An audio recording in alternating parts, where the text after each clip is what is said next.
The essay describes a talk Rushkoff gave to a group of billionaire tech executives and investors at an isolated luxury resort. Rather than discussing future technologies, the billionaires grilled Rushkoff about survival strategies for environmental societal collapse, like the best region to escape to, and how to maintain authority over armed guards after a disaster. The billionaires see new technologies primarily as means of transcending humanity and escaping risks rather than improving society. Their extreme wealth fuels obsession with insulating themselves from threats like climate change or pandemics. In the early digital era of the 1990s, technology was seen more optimistically as empowering collective imagination and participation. But now tech elites focus on individual escape rather than collective progress. Rushkoff argues billionaires like Musk colonizing Mars and Thiel seeking immortality show a shift from improving the world to abandoning it. Their status as survival of the fittest winners is ironically fueling the risks they want to escape. So in summary, the essay critiques tech billionaires for focusing survival strategies on personal escape rather than helping society adapt to looming environmental and social threats they've profited from accelerating. In the early 1990s, the author published one of the first books on digital culture and the internet, but it was initially dismissed as the computer networking trend was thought to be fleeting. The launch of Wired magazine in 1993 reframed the internet as a business opportunity, attracting investors and starting the dot-com boom. This shifted the digital revolution's narrative from counterculture to commercialization. Technology and economic growth were conflated, with digital futures treated like financial assets to speculate on. Users were seen as consumers to manipulate rather than creators to empower. This divorced development from moral concerns and incentivized compromising ethics for profits.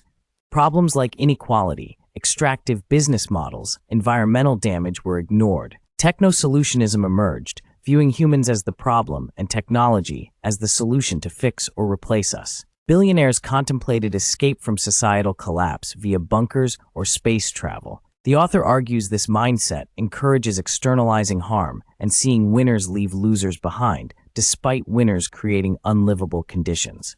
Algorithms now propagate these selfish views. So in summary, the passage traces how early optimism about digital culture gave way to a commercially driven narrative that divorced technology from ethics and set society on an unsustainable and isolating path, prioritizing profits over people. The passage describes strategies that billionaires are pursuing to insulate themselves in the event of a major crisis or apocalyptic event. This includes building secret, heavily guarded compound farms that could sustain wealthy investors and their security teams for over a year. One example featured is J.C. Cole, who is developing safe haven farms near NYC that would serve as maximally secure, yet self-sufficient retreats. However, his vision also involves prototyping more accessible local sustainable farms to strengthen regional food security overall. While some wealthy preppers simply install fortified underground bunkers on their properties, J.C.'s model aims to prevent moral dilemmas during a crisis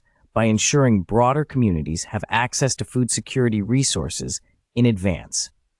However, most billionaire preppers are more interested in isolating themselves than preventing societal problems. The passage examines the motivations and strategies behind wealthy individuals' plans to insulate and protect themselves in envisioned catastrophic future scenarios, with differing views on broader societal responsibility. The passage discusses Christian evangelical preppers in red states and billionaire tech entrepreneurs who are preparing for potential societal collapse scenarios. While preppers in red states take a more grassroots approach, focusing on stockpiling supplies and learning survival skills, billionaire tech bros envision more luxurious underground bunker facilities with amenities. However, the author argues these bunker plans are unrealistic and unlikely to provide meaningful protection.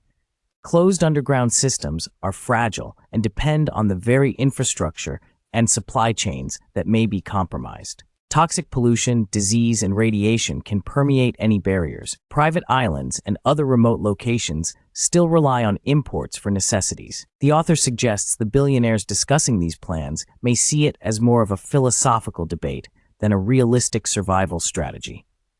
Their focus on concepts like individualism, sovereignty, and autonomy from government implies a libertarian worldview and desire to separate themselves from broader society. Some propose seasteading communities as a way to experiment with new political and legal systems freed from the constraints of nations. In summary, the passage contrasts Christian preppers with a more grassroots approach to more extravagant bunker concepts pursued by libertarian-minded billionaire tech entrepreneurs, arguing the latter are unrealistic and represent an ideological desire for self-sufficiency and autonomy over practical survival strategies. In the early days of computing, computer users had to share limited resources like hard drive space and processor time. This fostered a culture of openness, collaboration, and sharing software for free. Many early computer programmers had backgrounds in psychedelics, counterculture movements, and the arts. They saw computers as a way to shape reality and human communication, not just for business or the military. Silicon Valley attracted people wanting to program reality, not just computers. Early tech companies accommodated the counterculture lifestyle. There was distrust of government and big corporations. Hackers faced crackdowns and censorship concerns. John Barlow's Declaration of Independence of Cyberspace expressed the view that cyberspace should be independent from government control. Deregulation sounded good at the time, but removed oversight of growing corporate power online. The AOL-Time Warner merger in 2000 signaled a shift from a counterculture vision to one focused more on business and the stock market. It marked the end of the initial Internet revolution period in the author's view. The AOL-Time Warner merger in 2000 symbolized the marriage of old and new media, but it ultimately failed as the dot-com bubble burst. The merger was more about hyping stock values than truly combining digital and traditional media. After the merger, Time Warner became more traditional and corporate rather than innovative. Promised synergies between print and digital did not materialize. Cost-cutting and layoffs were implemented to please shareholders. The merger was really more of an exit strategy for AOL, as it looked to cash in on inflated stock prices before the dot-com crash. It did not represent a new media strategy. The crash exposed that the early internet was based on a Ponzi scheme. Trillions in stock value were lost as the relationship between technology and capital changed. Post-crash, VCs prioritized fast growth and profits over founders' goals. Companies like Google and Facebook pivoted from serving users to monetizing data and maximizing engagement for shareholders. Today's tech giants use rapid growth to amass wealth and lobbying power, prioritizing stock values over societal impacts. Workers often depend on disempowering gig platforms as a last resort. The mindset of extreme capitalism now rules Silicon Valley. The experience of wealth and power can diminish one's capacity for empathy and socially appropriate behavior, similar to damage to the brain's orbitofrontal lobes. Poorer people tend to be better at interpreting emotions from facial expressions. While correlation does not prove causation, technology and capitalism may contribute to this effect. Silicon Valley prioritizes corporations over individuals. Government bails out large businesses, but not most people. Billionaires continue gaining wealth despite economic crises. Winning in this context requires separating oneself from others. Those who exploit others to succeed may wish to isolate themselves from guilt. Technology could be enabling an infantile desire to retreat into a safe virtual bubble without real-world responsibilities or interactions. Virtual reality and simulations may offer an illusory escape from problems like inequality and climate change. The COVID pandemic both revealed our urge to isolate digitally, but also heightened inequalities, as some used privilege to privately access education and services. Ongoing issues include whether emerging tech prioritizes individualism over community. Digital communication technologies like Zoom calls lack the nonverbal cues like touch and eye contact that activate the brain's trust and bonding hormone oxytocin. This leads to feelings of distrust between people, even if they say they agree. This sense of distrust then influences how technology is built, viewing users as just data to exploit rather than people. The logic becomes self-reinforcing. During the pandemic, many people reluctantly supported exploitative tech platforms like Amazon out of necessity.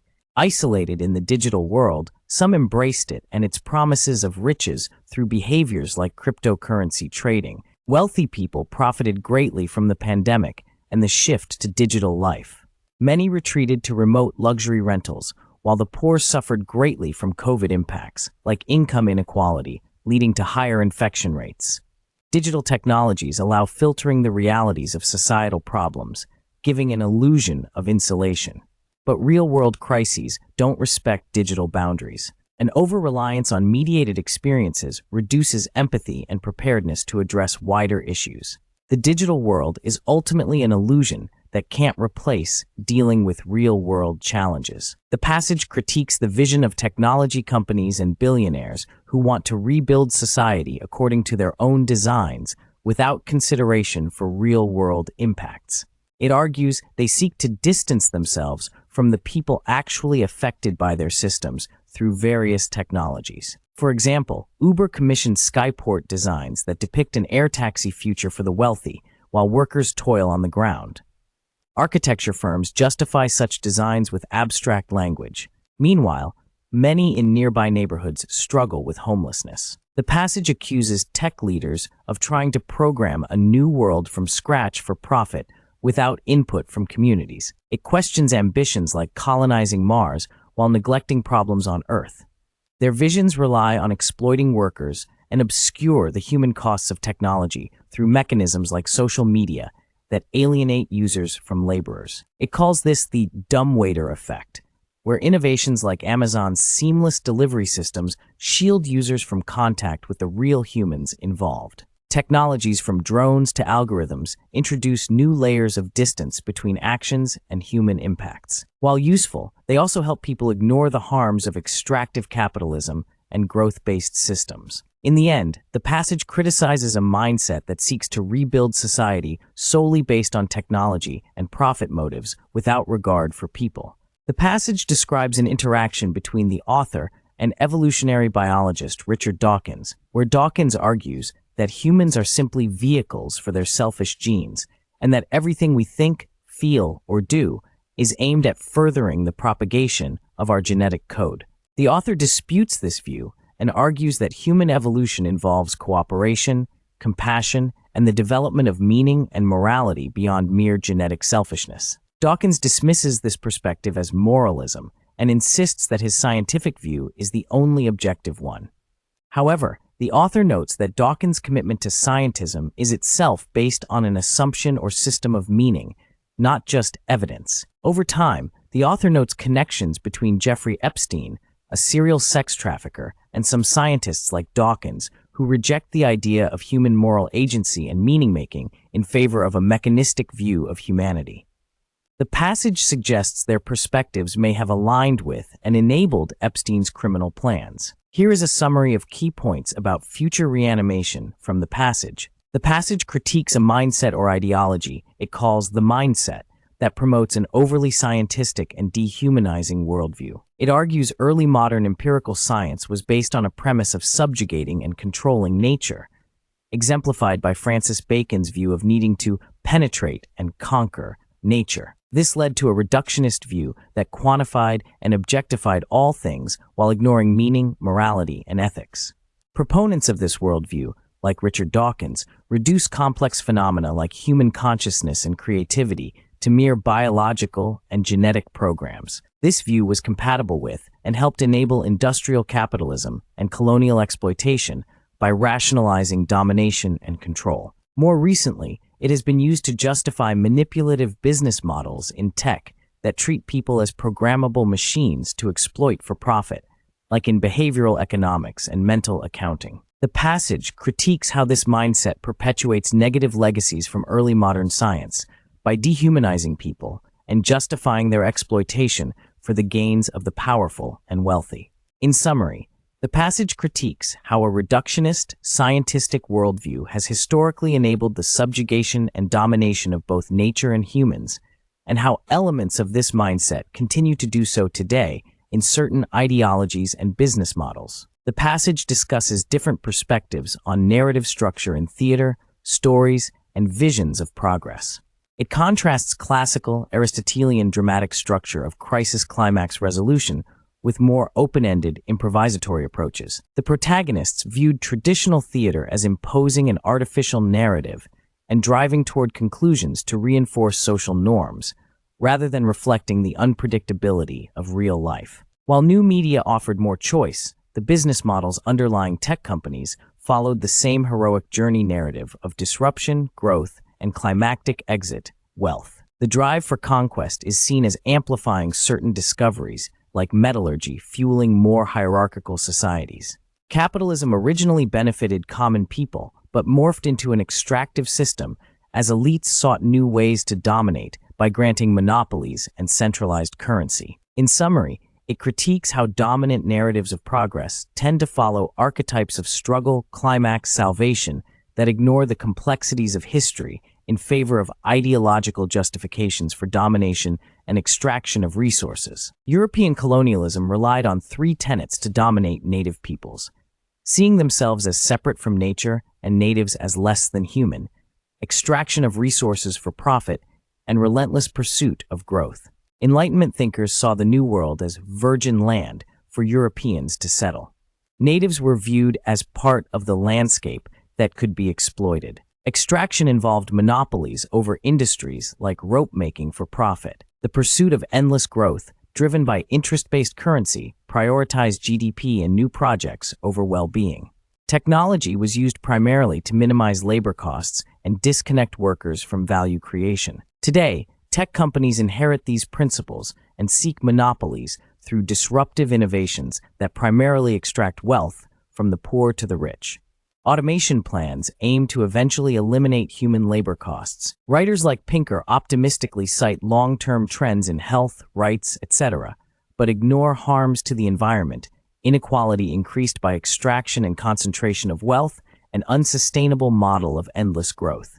The system prioritizes market solutions rather than addressing underlying issues. The passage critiques the mindset that technological and economic progress through capitalism and innovation will inevitably solve problems like environmental devastation.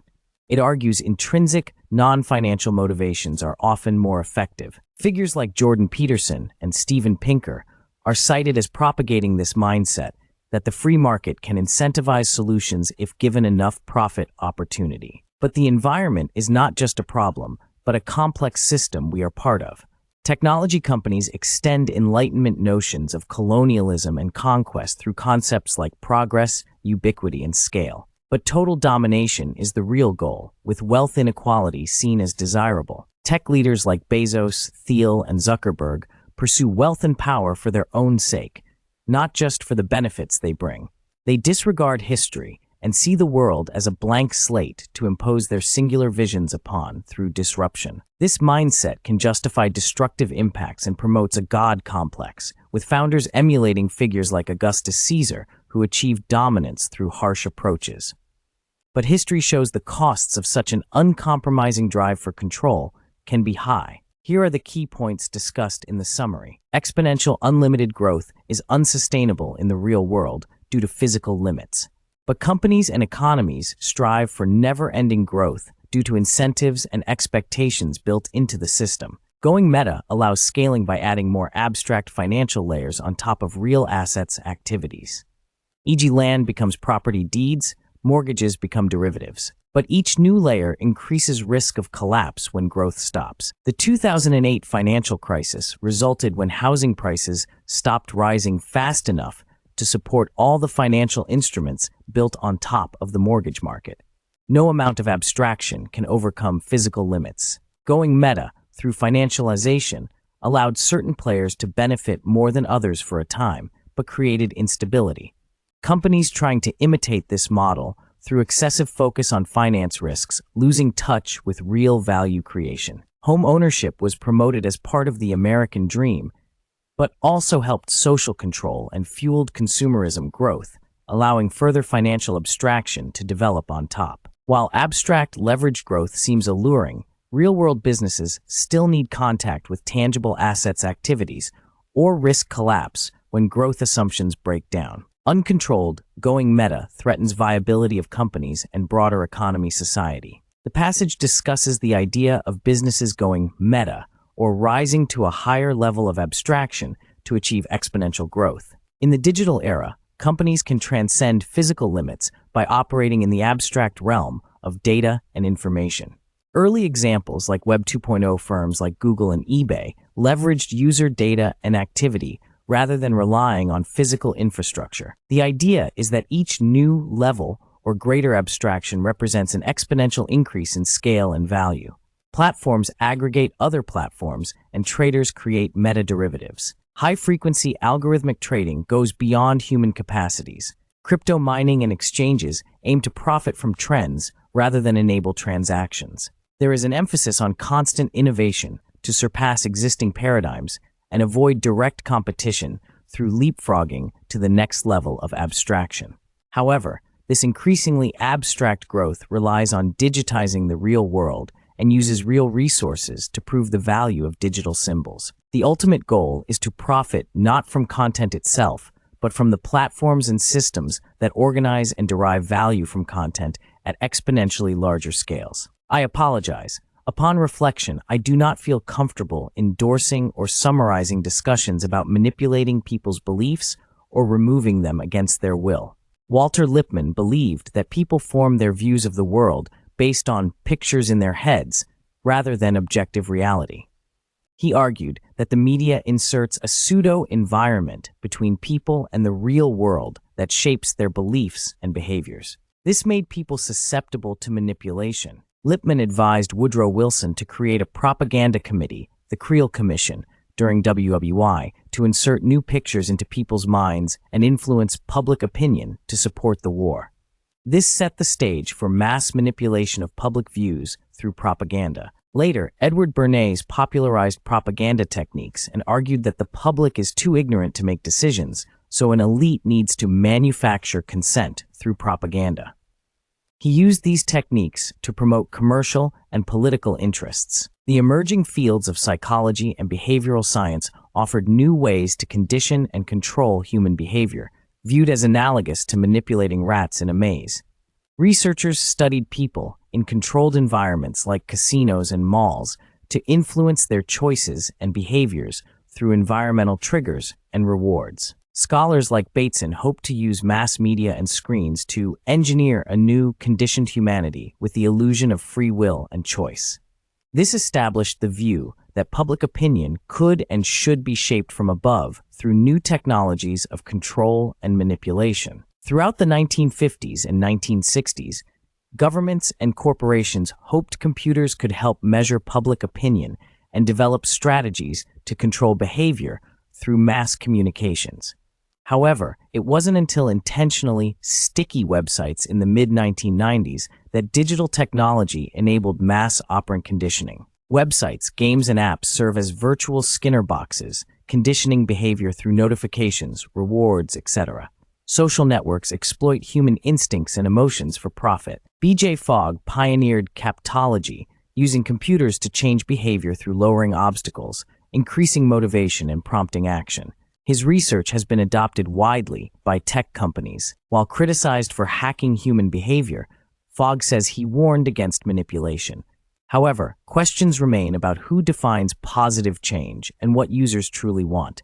Gamification and nudging apps are increasingly used to modify a wide range of behaviors and even personalities. But people may not understand why behaviors matter. Nir Eyal teaches both habit-forming product design and self-control, profiting from competing interests.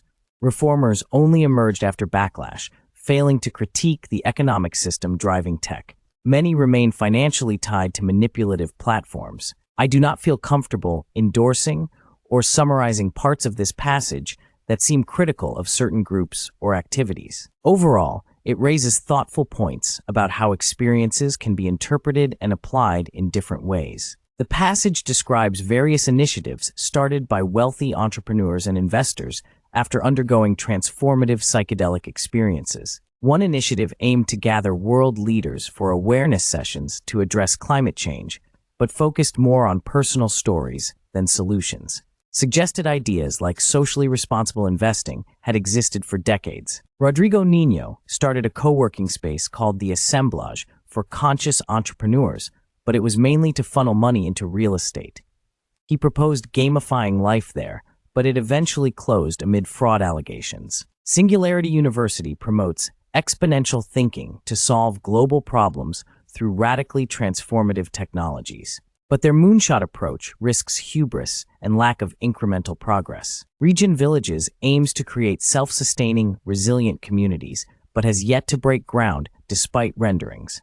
Overall, the passage criticizes the tendency to prioritize flashy new ventures over supporting existing effective organizations. Jared Ehrlich produced a TV show called The Hippie Gourmet, which led him to focus on challenges facing American family farms. He has developed a plan called Regen Villages, which aims to create self-sufficient agricultural communities around the world using regenerative practices. The plan takes into account many systems like soil management, waste processing, currencies, and governance. It is designed to determine these factors from the community level, but sounds more like a simulation game. At the core, Regen is a software stack with different apps that communities can use to manage water, soils, energy systems, etc., and provide feedback to improve over time. Ehrlich wants to start from scratch by clear-cutting land, which raises issues of disrespecting existing communities and environments. The summary critiques the tendency of tech solutions to problems to ignore existing contexts, communities, and the need for incremental versus massive changes. It warns of the risks of solutions developed primarily by a technological or corporate elite. The passage describes attending a meeting in 2003 called the Alliance for the New Humanity, which aimed to promote global peace and sustainability.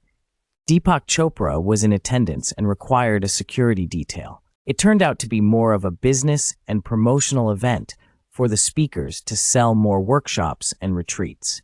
They employed propaganda tactics like pre-packaged news stories to promote their vision. The event itself contradicted the stated goals through practices like flying everyone in on private jets, consuming resources wastefully, and only having wealthy celebrities and paying Western attendees. More broadly, the passage critiques how many modern efforts to solve problems caused by capitalism, industry, and technology instead rely on further embracing those same systems through philanthropic and tech-led solutions. This mirrors how oppressive forces historically seize on crises to implement unjust policies that entrench their own interests. The fundamental underlying issues are left unaddressed. So in summary, it questions the motives and efficacy of prominent modern reform efforts that rely on propagating the same unsustainable systems they claim to want to change. Prison industry and private companies profit when there are increases in poverty, crime, and public health crises like the COVID pandemic. This creates an incentive to perpetuate these problems and systems that maintain the cycles. While philanthropic tech founders like Musk, Gates, and Zuckerberg intend to solve problems, their acceptance of capitalist mindsets renders their solutions untenable. Focusing only on growth and exploitation of nature often does not lead to sustainable outcomes and may exacerbate issues. Alternative energy promoted by Gates still relies on intensive resource extraction and manufacturing, with solar panels needing replacement and posing disposal problems. This only moves in one direction of domination over nature rather than partnership. The Great Reset promoted by Klaus Schwab argues for conscious capitalism and market solutions to issues like climate change and poverty. However, its goal may be more about sustaining capitalism than sustainability. It gives more power to wealthy elites and corporations without public oversight. While intentions seem good, outcomes of philanthropic interventions like mosquito nets have sometimes caused unintended environmental and social harms. Overall reliance on capitalist mindsets and corporate profit motives to solve crises is problematic and unlikely to lead to sustainable solutions. The passage discusses concerns about emerging technologies that track and model human behavior to influence it for market purposes, calling it an inclusive market that incorporates everything. Support for green energy transitions is seen as a way to create jobs and growth. But alternatives like electric vehicles may not significantly reduce carbon footprints until power sources change. Rapidly transitioning risks, exhausting resources, and increasing short-term emissions. Slow transitioning will take too long. Degrowth of energy consumption is proposed instead, Tech philanthropists like Gates are criticized for using climate concerns to justify new forms of control over natural resources and people. Their worldview treats everything as a form of property to exploit for market value. Gates' vaccine patent stance prioritized intellectual property over equitable global access, showing how growth ideology can undermine cooperation.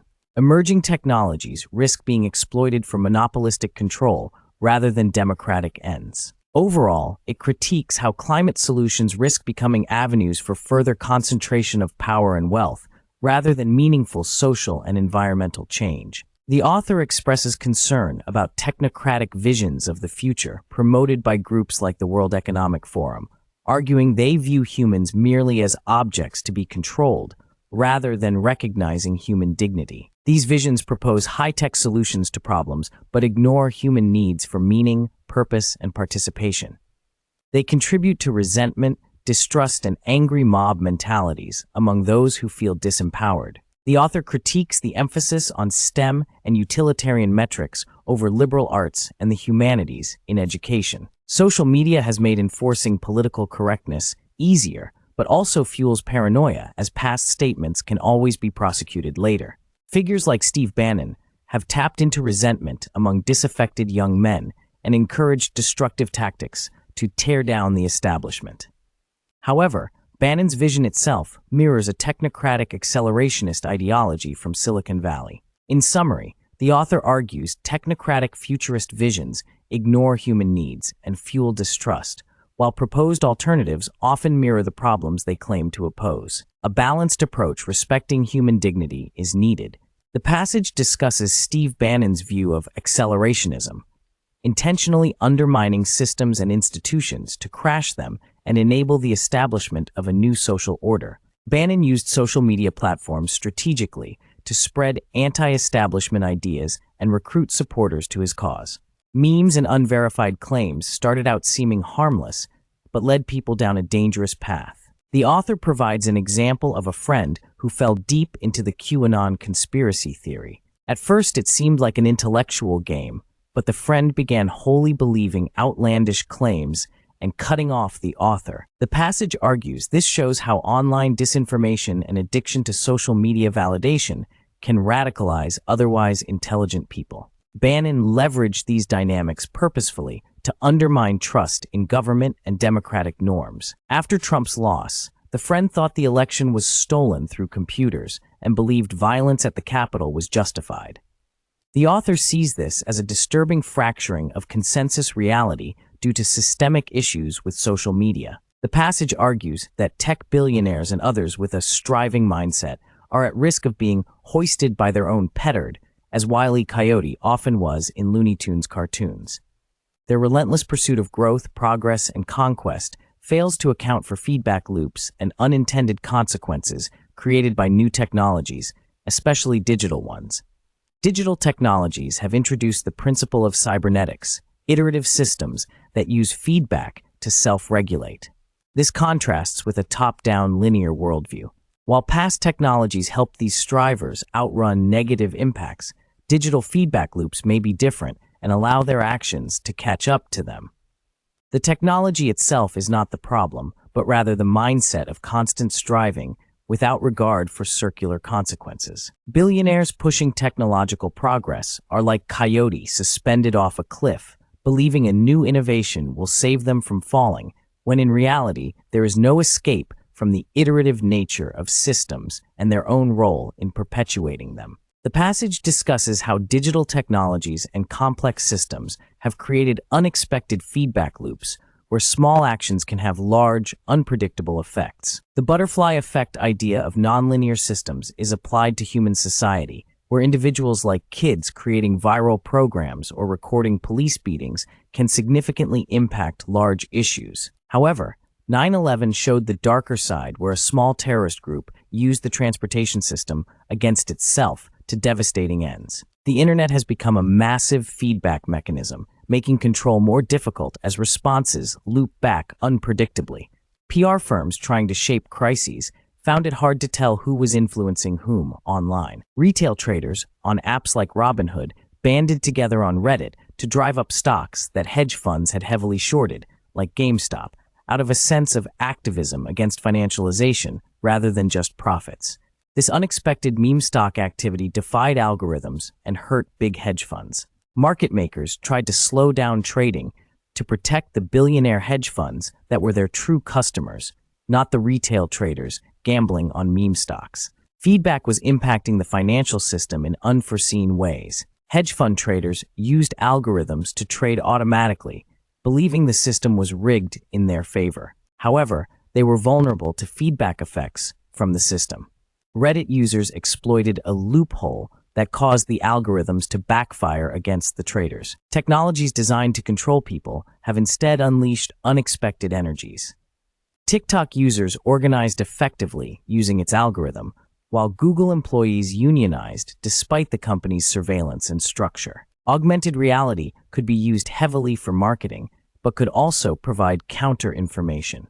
It could digitally archive history in places. While AI has not achieved human-level intelligence, it worries tech executives because of job disruption. They fear a backlash from displaced workers. Some also worry governments or adversaries could misuse AI capabilities. Leading technologists like Hawking fear that advanced AI, if achieved, may be difficult to control and could pose existential risks to humanity if it surpasses human capabilities and decision-making.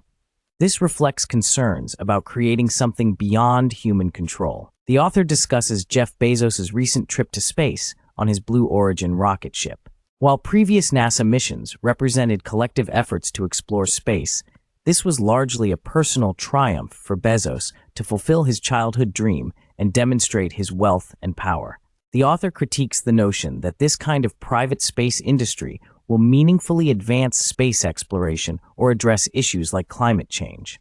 It represented an individual achieving mastery over nature rather than a communal encounter. The author refers to Walter Benjamin's view that modern technology tends to turn nature into something to be mastered individually rather than experienced communally. True engagement with the cosmos comes from collective experiences like dancing together, not a billionaire in a remote vehicle. The author argues that the mindset of tech titans favors extraordinary individual achievements that set them apart, allow controlling nature, and pursue infinite growth over natural cycles. This risks catastrophic consequences by ignoring compromising forces until a comeuppance. But indigenous scholar Tyson Yunkaporta notes apocalypses can be survived by following natural patterns. The passage discusses moving away from a mindset of domination and control over nature and towards living in greater harmony with natural patterns and cycles. Indigenous or Aboriginal ways of living are described as moving between camps based on seasonal resources and needs, sharing the landscape rather than owning parcels of land. The current dominant Western mindset breaks things down into parts and seeks to conquer nature rather than coordinate with its patterns. This objectification enables systems like industrialism that disregard environmental impacts. Language also influences this, as noun-based languages encourage viewing the world as discrete things that can be owned. Holistic, relational thinking is needed to understand whole systems and relationships. Extractive, linear economic and social models will inevitably hit limits and risks like inequality, collapse, and fascism. Regenerative models that reinvest to form closed resource loops could provide more sustainable outcomes. The passage advocates moving away from a singular focus on constant growth and progress towards appreciating cyclic, bounded systems that do not overburden environmental and social resources in the long run. The author expresses frustration with those who are stuck in a mindset of endless economic growth and believe that is the only way. They advocate for more circular economic models that focus on keeping resources and money circulating locally to benefit communities. This includes cooperatives owned by workers, mutual aid networks, and local credit systems independent of large corporations. Black communities in America have historically developed these types of circular economic structures out of necessity due to facing segregation and lack of access to traditional banking. Some Black cooperative businesses still exist today. The author argues that circular economics makes more sense than constantly seeking growth and exits like IPOs. Companies could meet community needs sustainably without the obligation to continuously expand. This could also reduce externalizing of harms. We need to develop pattern recognition to see the cyclical nature of our systems, rather than just thinking linearly. Our task now is to introduce more circular thinking and slow the growth mindset that is leading us toward environmental and economic crises. Steps include reducing consumption, supporting cooperatives and local businesses, and reforming policies around taxes and antitrust. Overall, the author advocates moving away from prioritizing endless growth and abstract financial metrics over real-world sustainability and well-being. The passage discusses the concept of the mindset, which seeks individual achievements, wins, and profitable exits rather than collective progress. It references neurophysiological research showing our nervous systems are interconnected and interdependent, not independent. Our well-being depends on nurturing connections with others. It criticizes the views of tech titans and billionaire investors who propose technologies, solutions, or resets that prioritize short-term profits over long-term consequences or externalities. There is always an escape hatch or next attempt planned just for the elites. It argues we should reject the mindset and its obsession with winning and escape. Our approach to change is more important than any ends. We must maintain a softer, more open, and responsible attitude toward one another through ongoing process, as there is no ultimate solution or opportunity to exit our shared challenges. Engaging fully with the present offers the best remedy to the mindset. Here is a summary of the key points from the sources provided. In 1996, John Perry Barlow published the Declaration of the Independence of Cyberspace, which declared the independence of virtual communities from real-world governments. A 2017 study found that the fungal microbiome interacts with gut bacteria in the human host. In 2000, the AOL-Time Warner merger was announced at a value of $165 billion, with many extolling the virtues of the deal. Douglas Rushkoff wrote a skeptical piece about it in The Guardian. Issues later emerged, and people blamed the deal for AOL-Time Warner's struggles.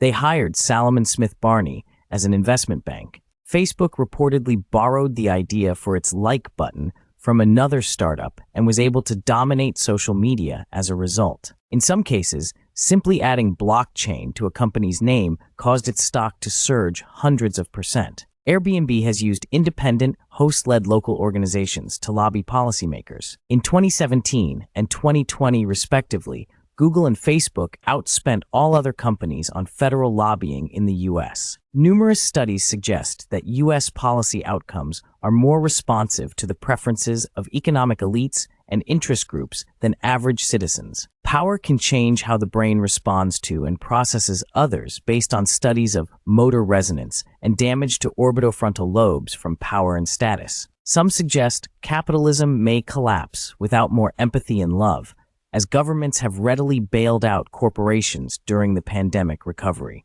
Here is a summary of the key points from the article. An increasing number of Americans are living out of their cars due to rising housing costs and stagnant wages. This hidden homeless population includes many working people. The cost of housing has far outpaced increases in incomes in many communities. The average rent for a one-bedroom apartment exceeds what is affordable for a minimum wage worker. Living in a car means continual stress and insecurity. It is difficult to maintain personal hygiene, store belongings, or find a legal place to park and sleep at night. The COVID-19 pandemic has exacerbated the problem, as many have lost jobs and fallen behind on rent or mortgage payments. Estimates suggest over 100,000 Americans are now living in their cars. Policymakers need to address the root causes of this problem through increasing housing affordability and a higher minimum wage. More support services are also needed to help those living in precarious housing situations. In summary, the article discusses how an increasing number of Americans, including many working individuals and families, are being forced to live out of their cars due to a mismatch between rising housing costs and stagnating wages in many parts of the country. Here is a summary of the article from the Wall Street Journal URL provided. The article is from the Wall Street Journal on September 12, 2014. The title is Peter Thiel, Competition is for Losers. It discusses comments by tech investor Peter Thiel, where he argues that competition is harmful and that monopolies can drive innovation. Thiel believes companies should aim to escape competition by building valuable monopolies rather than aim to be competitive with others. This viewpoint is controversial, as most economists argue that competition drives innovation and benefits consumers. The article provides context on Thiel's career and investments and analyzes the merits of his unconventional views on competition. That's a high-level summary of the key points and discussion contained in the given Wall Street Journal article from 2014. Let me know if you need any clarification or have additional questions. Here is a summary of key points from Chapter 11 of the book. Klaus Schwab's vision for the global reset, as articulated in his book COVID-19, The Great Reset, aims to reset traditional sentiments and social norms. This concerns some who see it as an effort to reshape society in a top-down manner. In universities, some criticize an overemphasis on technology and a drift away from traditional humanities. Digital humanities are seen as limiting by some. Younger men feeling blamed for societal issues have occasionally lashed out online, like during Gamergate controversies. Steve Bannon saw himself as a Leninist who wanted to destroy the state. He was influenced by accelerationist ideas stemming from 1960s science fiction. Silicon Valley billionaires like Peter Thiel have funded accelerationist thinkers and prepped for societal collapse, which concerns some. They are seen by critics as pursuing their own vision of power. Online platforms allowing anyone to publish has led to more disinformation and volatile interactions, changing social dynamics. This massive societal experiment is still unfolding with unpredictable consequences. Here is a summary of the article. The article discusses short sellers who bet against meme stocks, like GameStop and AMC, earlier this year, facing losses of up to $4.5 billion as these stocks soared higher. Major hedge funds like Melvin Capital suffered massive losses after being forced to close out their short positions at astronomical losses. However, many short sellers have refused to back down and close their positions, believing the meme stock rally is a bubble that will eventually pop. They are staring down ongoing paper losses, but believe the stocks will eventually fall back to rational levels. Retail investors coordinating on forums like Reddit helped drive huge rallies in heavily shorted stocks like GameStop in January. This short squeeze caused losses for hedge funds and demonstrated the growing power of retail investors. While some experts think meme stocks are in a bubble, the defiant short sellers hope to be proven right if the stocks eventually decline back to levels before the social media-fueled frenzy. But they continue to face extremely large unrealized losses in the meantime.